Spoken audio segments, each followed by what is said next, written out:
Good afternoon. This is the Board of County Commissioners Board Work Session. It is Wednesday, April 26, 2023. It is 3 p.m. This session is set to go until 4 p.m. This is a hybrid meeting. We're at 3000 Pacific Avenue Southeast, room 110 for public virtual attendance. You may follow along on the Thurston County YouTube channel. I'm Carolina Mejia. I'm the chair of the board. To my right is Vice Chair Ty Menser, Commissioner Gary Edwards joining us via Zoom. Also in the boardroom, we have County Manager Ramiro Chavez, as well as Assistant County Manager Rob Gilder. We have Public Works staff here joining us today as well as the prosecutor and our risk analyst for the railroad quiet zones follow-up briefing, and decision is requested. Let's go through staff introductions, and then we'll pass it on to the county manager. So, Okay, I am Deputy Prosecuting Attorney Karen Horowitz. I'm Interim County Engineer Matt Huntsman. I'm Becky Kahn. I'm the interim traffic engineer. Tammy Devlin, risk manager. thank you all. Thank you, Madam Chair. This is a follow-up to a briefing that you received back in February 1st, 2023. So the background information that you will be presented to you today is really a refresher of that briefing. After that briefing, you ask a couple of questions related to the exposure liability, as well as from the legal point of view, as well as from the risk point of view. We will make sure that we will address that today. And at the end, we will provide a recommendation from the staff as to what this particular matter may be part of the decision-making process. So with that in mind, Matt? And like County Manager said, I'm gonna go quickly through this because I wanna make sure we have time for discussion at the end. Becky and I will not claim to be subject matter experts on quiet zones, but we know enough about quiet zones that we understand the process and can present it to you. But we do have subject matter experts in terms of evaluating risk.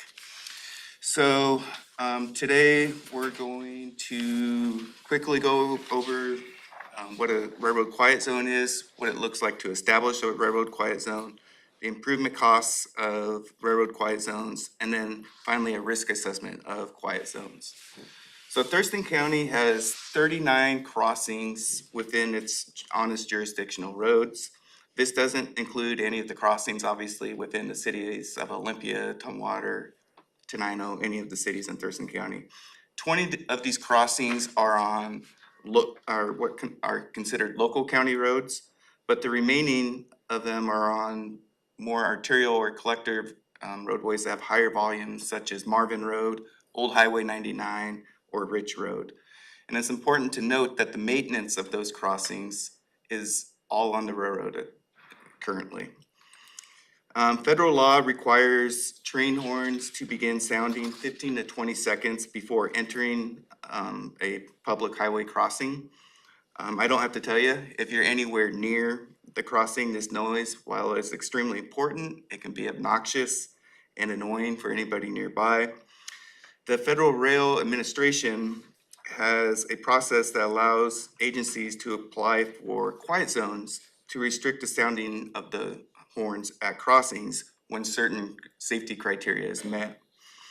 These safety requirements include installing safety features on the roadway crossing the tracks that are intended to provide a better level of safety or equal level of safety as what the train horn can provide by itself. So only the owner of the roadway, excuse me, in this case, the county, can establish a quiet zone. As I previously mentioned, quiet zones may be established if enough improvements are made to the railroad crossing that the Federal Rail Administration determines it's as safe or safer than a train sounding its horn. The next step would be for the county to install the safety improvements, and then the Federal Rail Administration would have to accept the improvements. And then finally, the Board of County Commissioners would have to formally designate the crossing as a railroad quiet zone. some information on the costs for the higher volume roadways. As I mentioned before, your Marvin roads, Yelm highways. The cost to provide safety improvements to a crossing to meet the safety requirements to establish a quiet zone would be significant, likely in excess of 1 million or even $2 million. And that's because in order to meet that level of safety that's equivalent to a horn at those crossings, you would have to install like an overpass or something to that nature. For lower volume roadways, there are some practical safety improvements that we could do to meet the safety requirements for quiet zones. And these include installing curbing with the candlesticks or the reflective posts on top of them. The cost to do this type of a project would be in the neighborhood from $50,000 to $100,000. But that's just some of the costs. Per conversations with the Federal Rail Administration, the signal crossing equipment must also be updated to current standards. And based upon their experience, very few crossings in Thurston County actually meet current standards. And we can tell you from a public works perspective that improving these crossings to current standards is very expensive. We've had multiple projects in the past where we've had to upgrade crossings to meet current standards, and it cost us $200,000 to $300,000 to do so. And another important thing to note is that the county would be responsible for all of the roadway maintenance on the safety devices installed on the roadway approaches, and the railroad would be responsible for the maintenance of the signal crossing equipment. So, at the Board of County Commissioners' request, staff consulted the prosecuting attorney's office regarding quiet zones. Feedback from the prosecuting attorney's office suggested if a quiet zone is established, it could increase the county's exposure to potential liability. Railroad crossings are generally under the ownership and control of the railroad and owns the tracks. And crossing maintenance is generally the railroad's responsibility and not the community that owns or maintains the road. The county would be responsible for ongoing maintenance of any improvements to the road approaches and the railroad for the crossing equipment.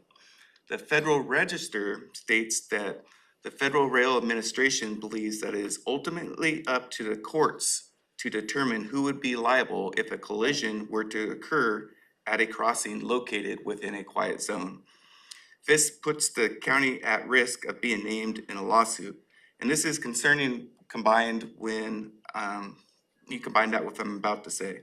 The Risk Management Office has reached out to the county risk pool and determined that if an incident were to occur within a quiet zone, it could be held liable and the county could be held liable and without insurance coverage. So finally, we're at that point where we can have an additional discussion or answer any questions that you may have regarding establishment of quiet zones. Sorry, I talked fast, but I wanted to make sure we had time to get through this. It can quit sharing the screen.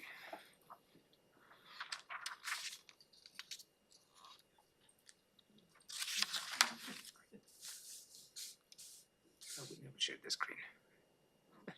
That's fine. Commissioner Edwards, questions?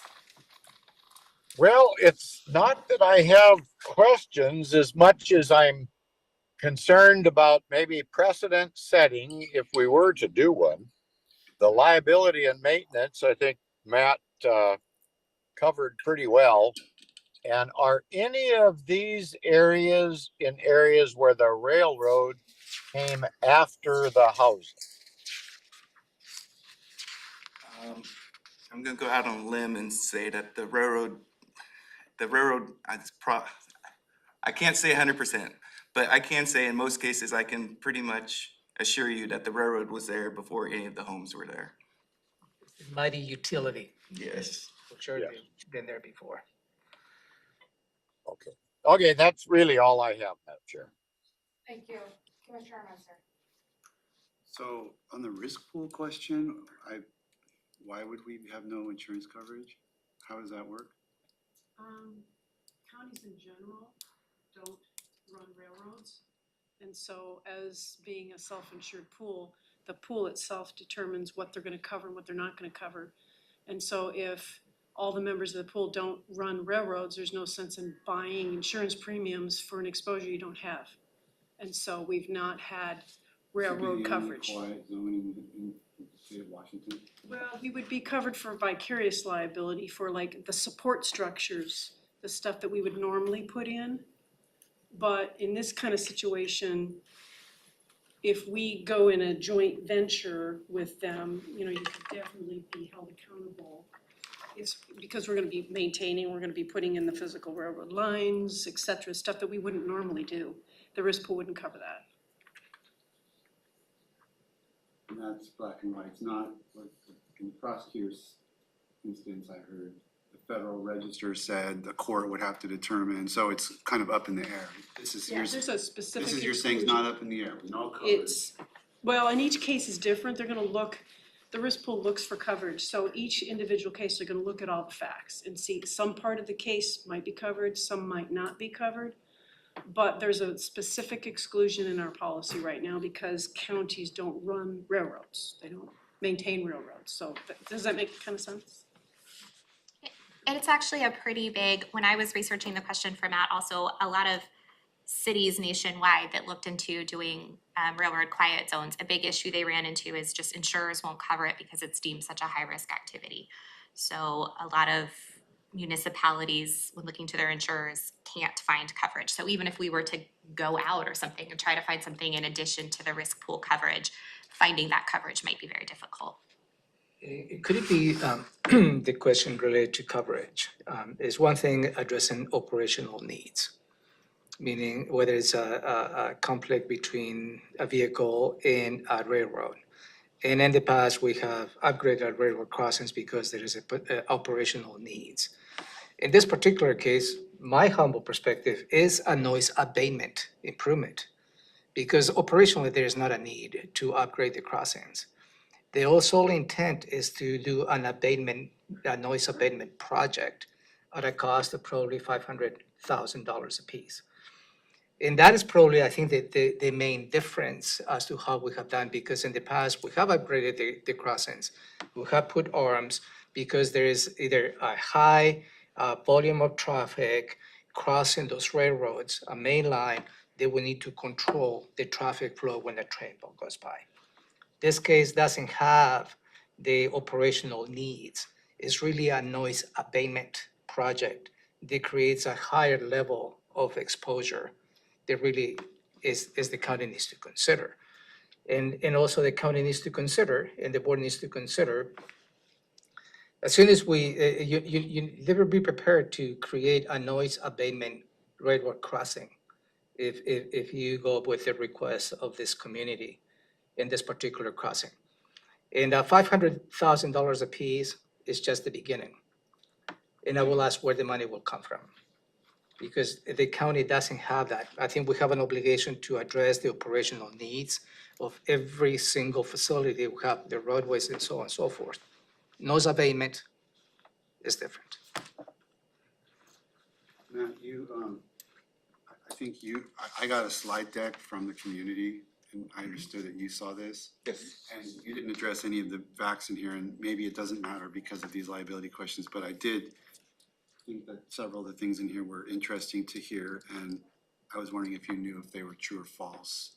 Like the fact that there were noise readings, 110 decibels, 88 decibels, there was. I have no reason not to believe that those aren't true.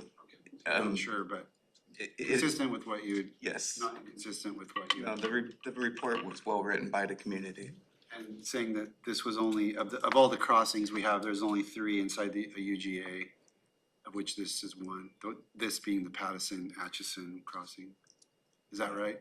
That sounds right. I have no reason to think that wouldn't be right. We've had a lot of communication with the Atchison community, and they've been very respectful about their approach and and their petition. And I have no reason to feel that that wouldn't be a accurate number. What about it it says in here 120 average vehicles per day. That's low amount of traffic?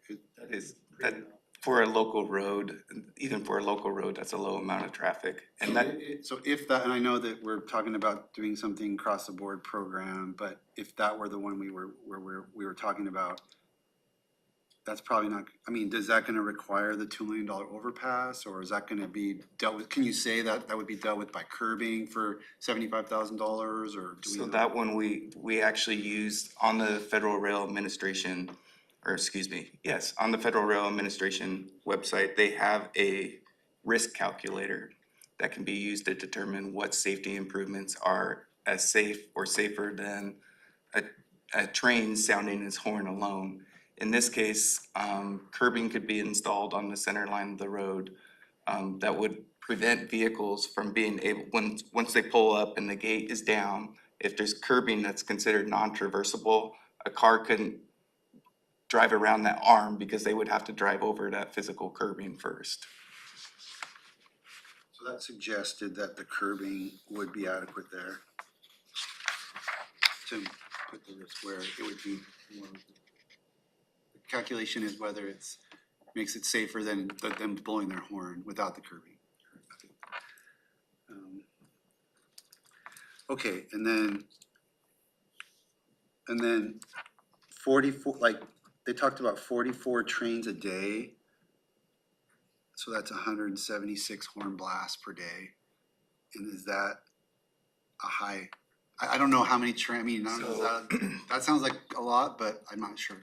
No, I actually think that sounds low, because, I've heard that the mainline track has as many, because we deal with the same rail line in other portions of the county, and I've heard that, I've seen volumes of 60 or more. Well, I don't mean low, I mean low in terms, a lot in terms of if you live there. Yeah. Like having a lot of trains going by. I mean, the question is, I guess, there's always this question of,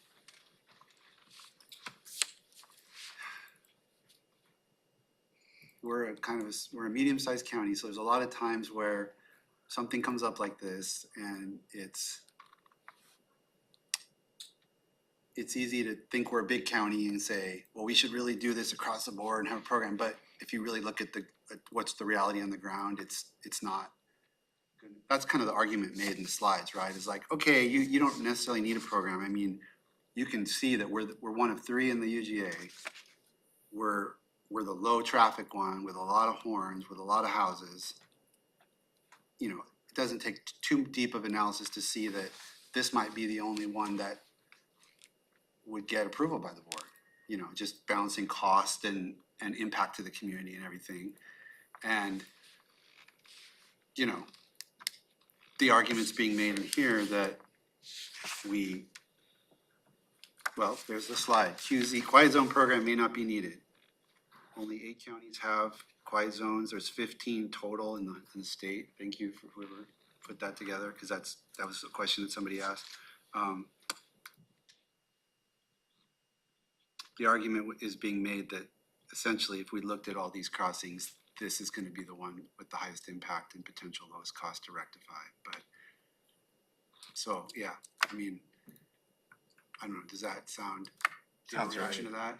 No, it sounds right. It's a risk management question. Okay, I got you. And those are obviously things that we wanted to know, and thank you for bringing this forward. It makes it complicated. It makes it frustrating, to be honest, because obviously this program exists because this, you know, we've got these historic rail lines and we've got growth in communities, and ours is a fast growing community, and, you know, it's easy to say, oh, well, you were here, you know, the railroad was here before you, but, you know, community's changing and society's changing, and this program is obviously designed to try to balance those, but we're basically being told we can't use it. So somebody thought this was a need and something that should be used by communities, but we're basically being told by, you know, probably accurately, but frustratingly, that we can't use this tool. So I'm frustrated by that, because it seems like this is what the quiet zone program is all about. So, you know.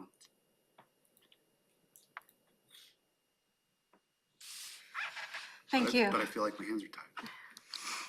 Thank you, staff, for the presentation, and Tammy for reaching out to the risk insurance, because I remember the February presentation, and I know the risk part was definitely one of the questions I had in terms of that liability insurance, and seeing the prices that we saw last year, and whether this would add on to already the $1.9 million additionally that we had to pay. I did read the information that I believe I received the same information as you, Commissioner Menzer, that was sent over, and I had a conversation with staff about this as well. You know, for me, it came down to the equity piece of it. I think if we're gonna do it for one community, then there are other communities who are facing the same concerns. Some of them with, you know, I've been in areas where there's a mobile home park right beside a railroad, and they're blasting through all the time. And so for me, equity is a big piece of it. And so if we're gonna address it for one community, we need to look at the program altogether. But I have a lot of concerns in terms of funding. Where are we gonna get the funding for this? How are we going to be able to maintain a program? We heard from Tammy that, you know, the risk, you know, for the risk insurance, you know, we're not even going to be able to do it. So, you know, it is frustrating, but I think, you know, we're to a point where, I'm looking at it holistically, and it just, I don't think we're there, from my point of view. I can bring this decision point for Tuesday if you prefer. Give it some thought based on the information that you provided. As a point of clarification to my comments earlier, my comments are not intended to undermine the community's perspective. That is not. I think they have a valuable point. They have great points to make. I think as administrator, I mean, my obligation is to provide to the board the means and methods as to how you can probably exercise your decision-making process. For me, in my humble perspective, is there may be 1, 3, or 4, or 5 crossings. But what you are doing is creating a noise abatement program related to redwood crossings. It doesn't address operational needs from my point of view. If that is the decision the board would like to take, certainly we need to work as to how we can build this program, because others will come and other requests will come.